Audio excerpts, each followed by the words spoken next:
I'll never forget the time I went through JFK Customs and there was a TSA hologram basically keeping us in line. And those are only going to get more and more realistic. Right. More and more in your face and customized. And, you know, I was thinking about this. You were referring earlier about the whole... There won't be a need for a headset in this VR, AR simulacrum that they're trying to build. It could be an implant. And part of that implant would be to graft onto your field of vision all of these holographic, interactable, you know, micro eye twitch, sentiment, graphing analysis type tech that really, when you go back to this, it's really military advancements. Right. This is another form of innovation technologically that's gone hyperbolic, similar to communications, is visual manipulation through these same interfaces, screenification. But again, there's an ulterior motive to its normalization and ubiquity in society. And part of that is this kind of anesthetization, this kind of hypnotic relay that has been pervasive in the society through all of these selected technological advancements that have been allowed to populate, that have been allowed to generate all kinds of mega corporate boondoggles, essentially.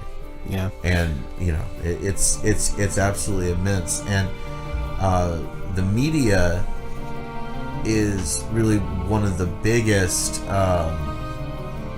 players in that, because a lot of the investment came from people who were involved in large-scale information transmission systems. And that also, a lot of the telecommunications and that kind of stuff, that's also an outgrowth of a lot of military applications.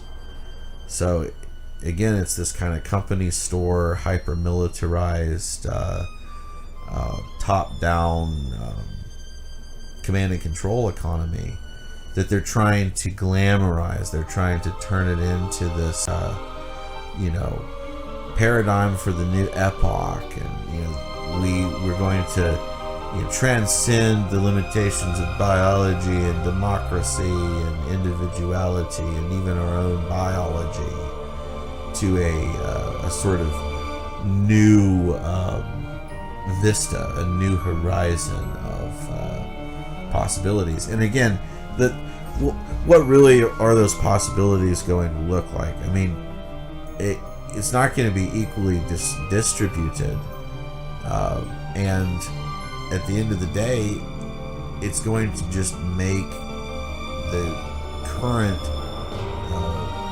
paradigm more and more vicious in its outlay and in its attitude towards the vestiges of old world human considerations and human values. You know, these things are going to become more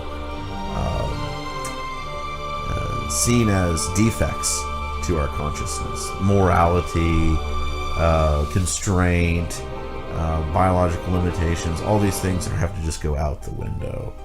And it's this hyper Mephistophelian kind of Faustian bargain that this technotronic era is trying to usher in within human consciousness.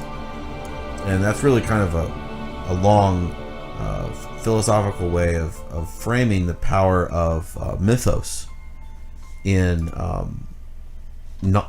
human knowledge systems, and that the power of a story and a narrative and a perceived benefit is used as the best possible power of suggestion to implement mechanisms that are really designed for enslavement and not freedom. But as the whole Goethe quote goes, none is more enslaved than he who falsely believes he's free. And man, haven't we seen that with the whole LGBTQ plus? Like, they keep adding letters to the acronym, and it's been taken to absurdist lengths. It's a religion. It's a huge mass misconception. It started with like gay marriage, and now we're at teachers trans-special, transracial, transabled.